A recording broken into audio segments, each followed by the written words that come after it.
And welcome to another episode of Experts Speak. I'm Michael DeLon, and today I am talking with a new friend of mine, Bill Prater. Bill, thanks for squeezing me in today. Great to be here, my friend. Well, it's going to be a fun conversation. For those of you who don't know Bill, he and I met a few weeks ago and have had multiple meetings and conversations since then. Bill is a master at really helping small business owners learn how to scale their business without losing their mind. You know, you've put together a system that helps business owners understand this, because we hear this all the time. You need to scale your business. You need to be running a 7-figure business. And it blows us up because we're small business owners. We got lots of hats to wear, and nobody teaches this, Bill, but you do. So tell us, just give us a snapshot, I guess. First of all, who are you and how'd you get here? And then let's talk about scaleology and how can we take our business to that next level without it losing our mind? Well, great. And actually, we're going to talk about how you can skip levels. So why go level 1, 2, 3, 4? Let's go 1, 5, 12. Okay. So thanks, Michael, for the intro. So Bill Prater, I'm somebody that has owned and sold many businesses. Just before what I'm doing now, I used to have an investment banking firm.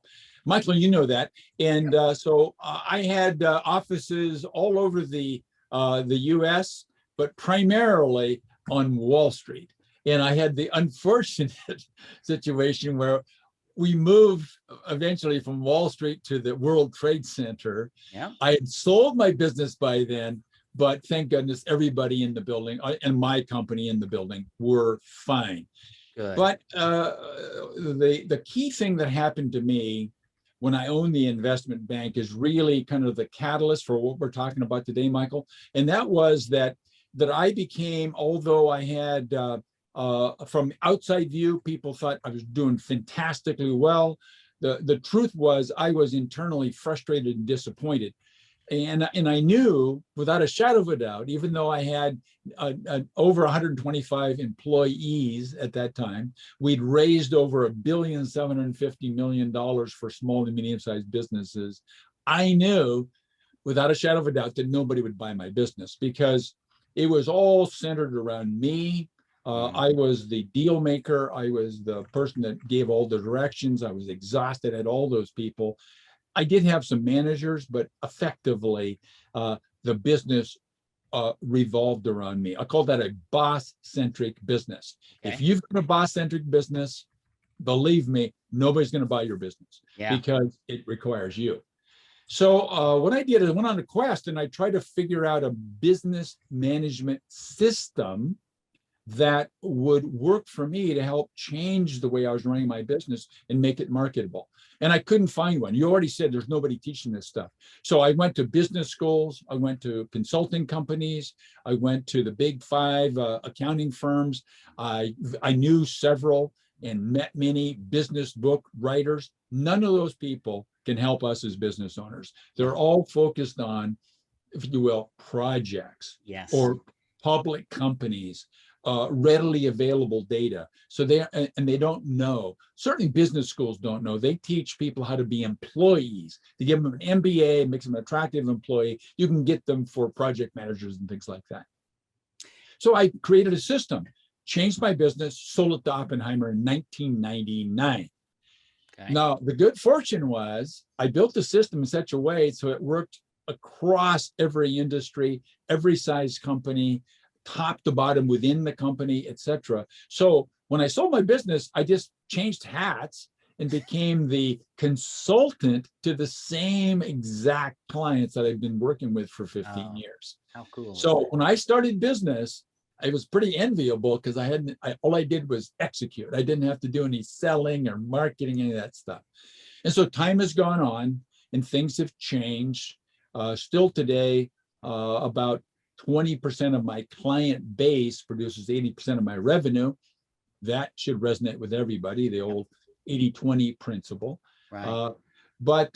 So today, though, what I do every single day is help business owners, entrepreneurs, from little teeny businesses to large ones, in simple terms, go from being the business is me, or the business revolves around me to the business doesn't need me at all. And if you get to that point where the business doesn't need you at all, life's pretty nice. Well, it is. And I'm glad you said that, man. You are speaking my language. And a couple of things there. Your 80-20 rule, right? We've heard that for years. Nobody knows how to get there, right? We all burn and churn, and we focus so much time and energy on getting a new client that we might get the client, but we forget to service the client and keep them. Hence, we're not applying the 80-20. And so that's really, really important for people to understand that it is possible, because if you're only really focusing on the 20% that produces 80%, I mean, that's your primary focus, life can be much better, right? So I wanted to pull that out of there. But then the second part that you just said is building that business, as I say, to run without you, but you still own the business. I mean, Michael Gerber wrote about it years ago in the E-Myth, right? Yeah. One of my coaches talks about all the time, building your business to run without you. And that's what we're doing, where it becomes now. I mean, Bill, I'm 55. This weekend, I was laying in my pool thinking about what's my vision for life? And it hit me. I had never planned my business into my retirement. And I don't know why. I'm building my retirement over here, but my business was never part of that. And I thought, well, time out. I may retire, but I'm going to own my business, and it's going to fund a large portion of my retirement. And then later I can either sell it or transfer it to my children or whatever happens. But I need a plan there. And it was almost one of those aha moments. I'm sure you've had them, right? No doubt about it. No doubt about it. Yes. And matter of fact, just today, I finished with a coaching call with a client of mine, a private client. So generally speaking, I coach executive team. I use the word executive, meaning senior management.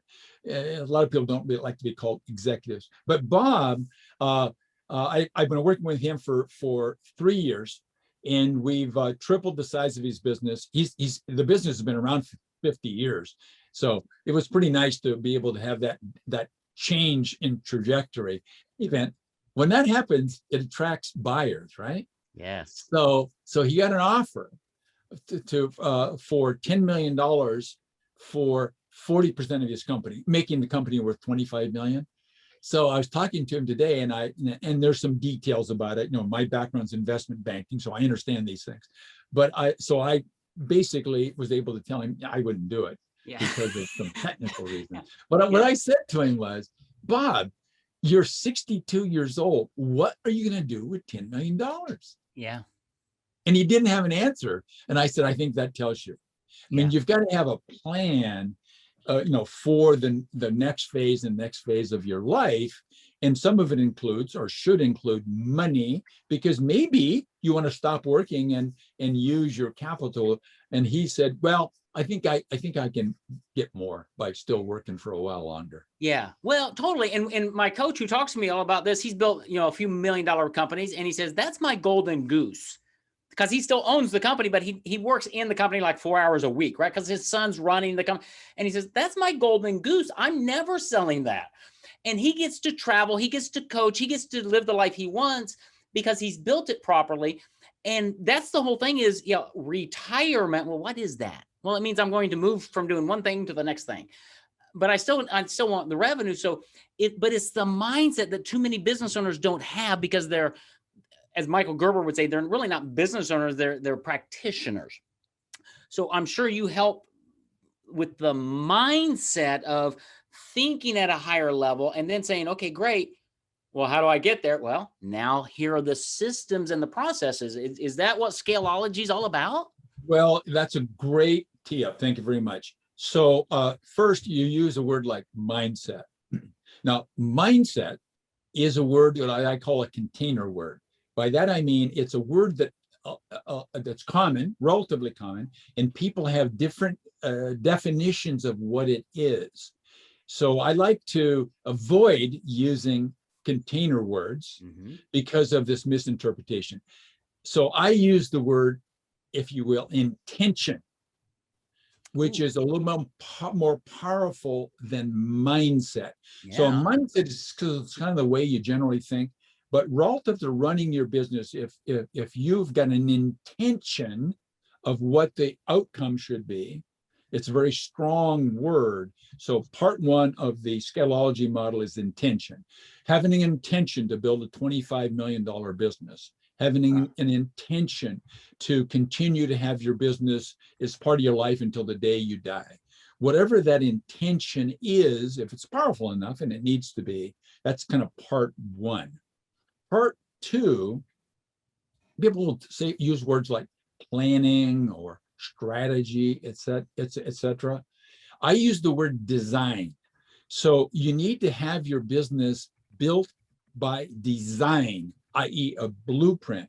You don't want to just have it fuzzy. You don't want to do things that people teach you in maybe business school and stuff. It's just not strong enough. So you need a design to execute against. And that's the third piece, execute. Now, execute doesn't mean work hard, doesn't mean try. It means finish things. Execution in this environment means complete.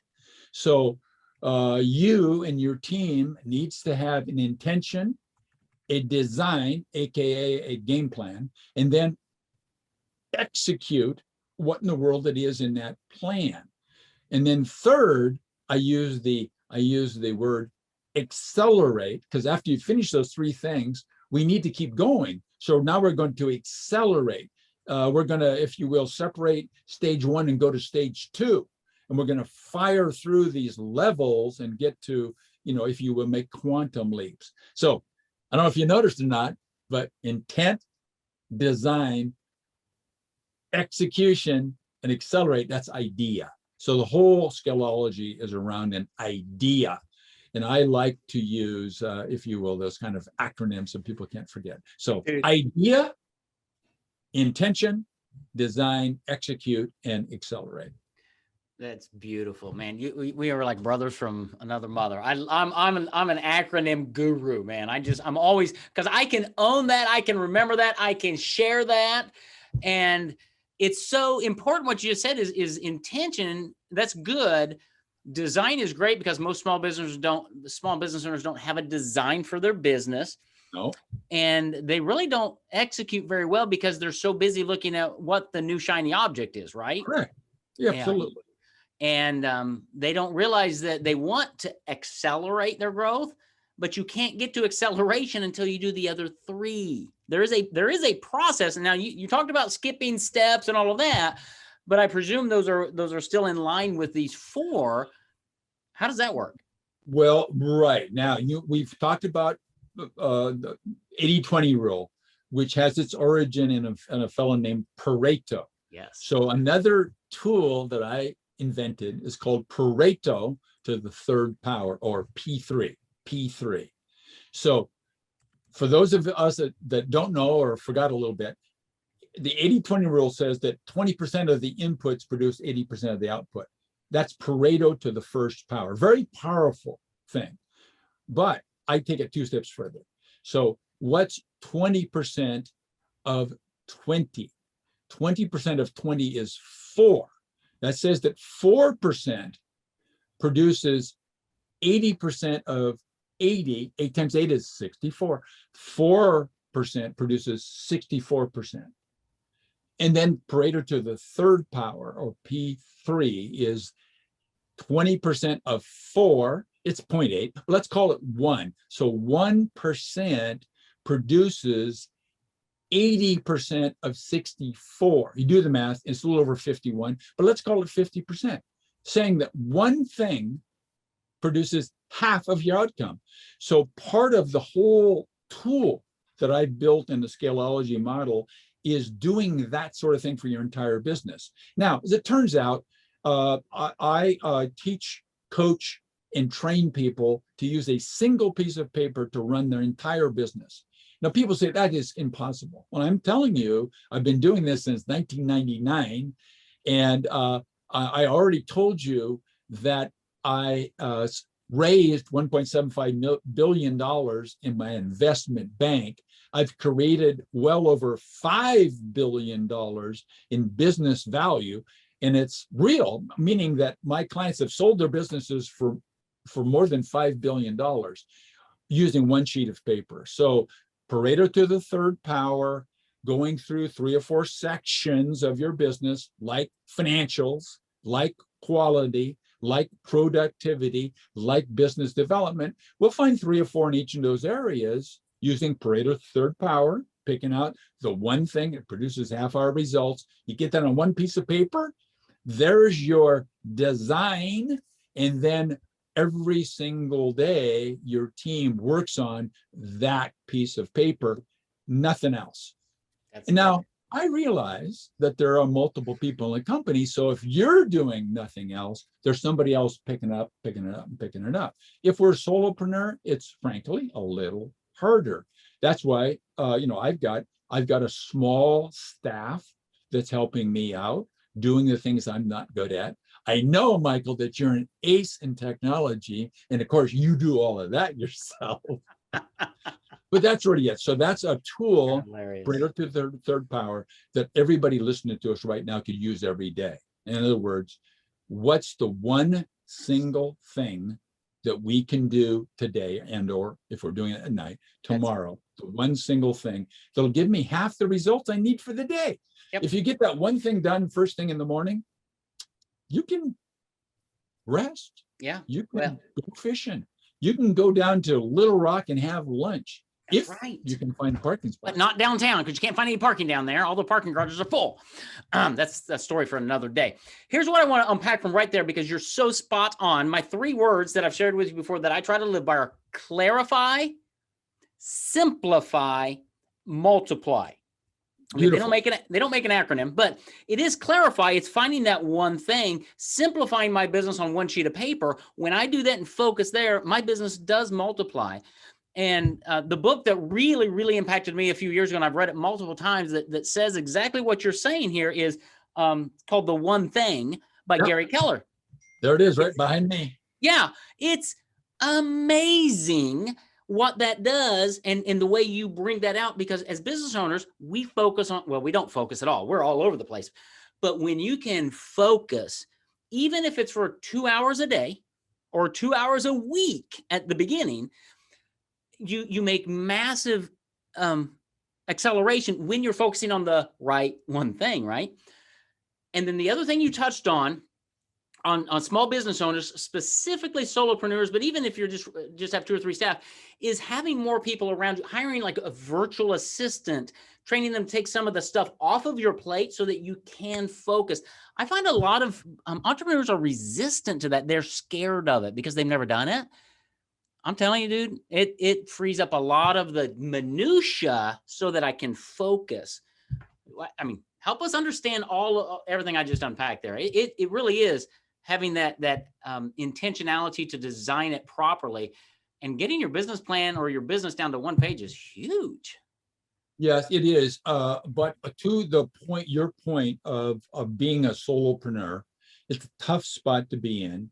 And particularly since if you look at the typical transition to becoming a solopreneur, it comes out of people having some sort of profession or a trade or a craft. For example, maybe somebody is a medical doctor and they work for some hospital. And they said, gee, I don't like this very much. I'm going to open up my own medical practice. Well, believe me, we already talked about business schools don't teach you how to run a business. Yeah. Medical school for sure doesn't.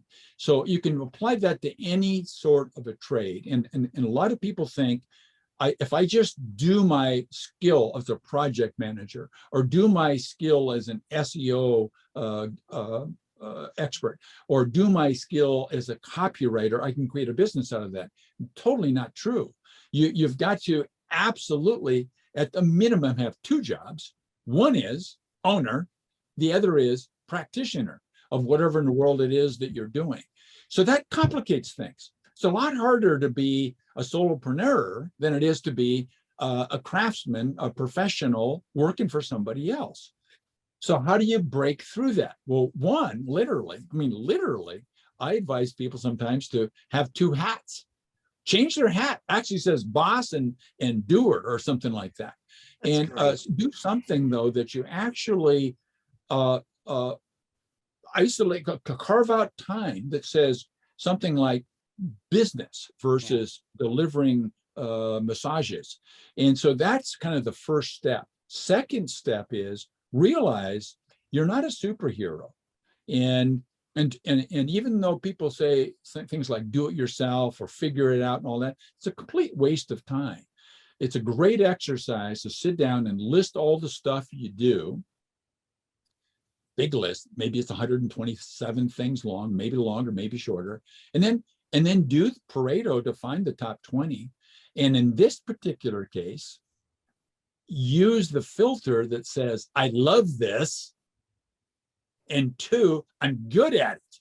Yep. So if you can get the top 20% of things on your list that you love and are good at, the other stuff, somebody else will be delighted to do it because they love it and are good at it. Got you. And you know, Michael, there are people that just absolutely love, like the people that I have on my staff, that absolutely love being involved in my business, doing the stuff that I consider, man, I just can't do it. Oh. I can't do that. Edit a video? Are you kidding me? No.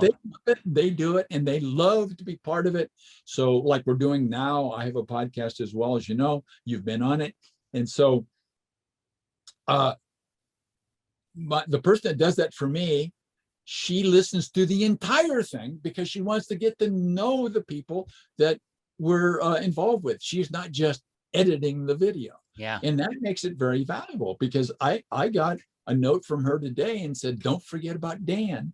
And that's because she remembered something in that video. So these people who are good at things you're not good at, that's who you should hire.